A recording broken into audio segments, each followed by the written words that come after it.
use every modality possible, whether it's positive reinforcement, through cognitive stationing.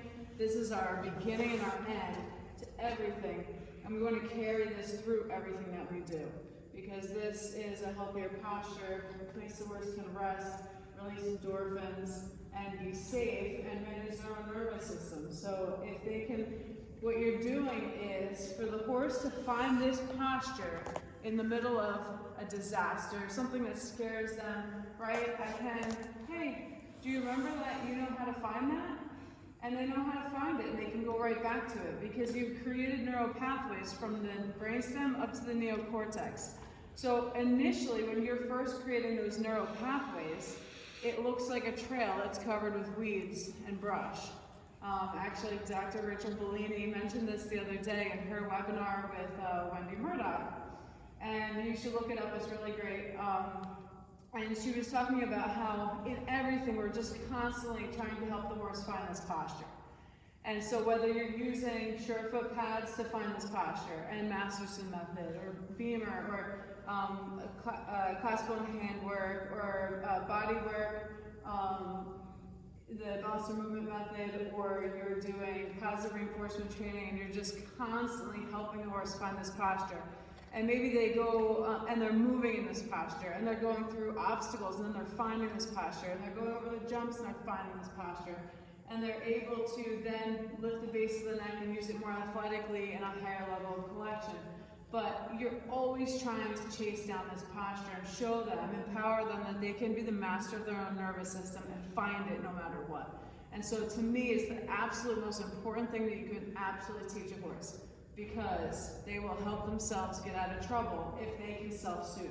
So creating those neural pathways, the first time is like going through a trail of weeds. I don't know where it is. Where is that? Where is that place that brings me these endorphins that I find peace and relaxation in my body?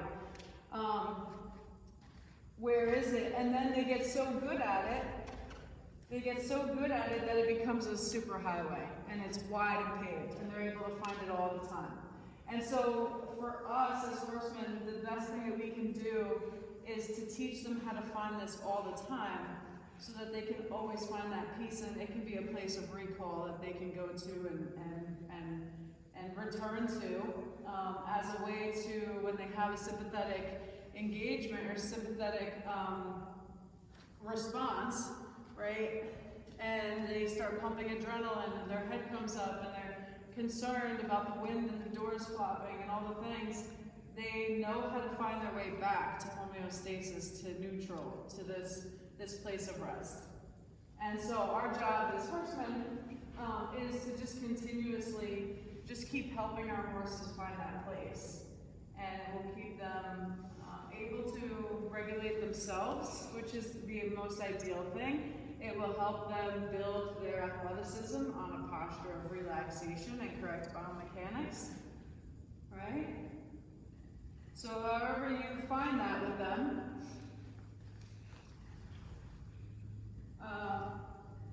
just keep continuously reinforcing it. Yes.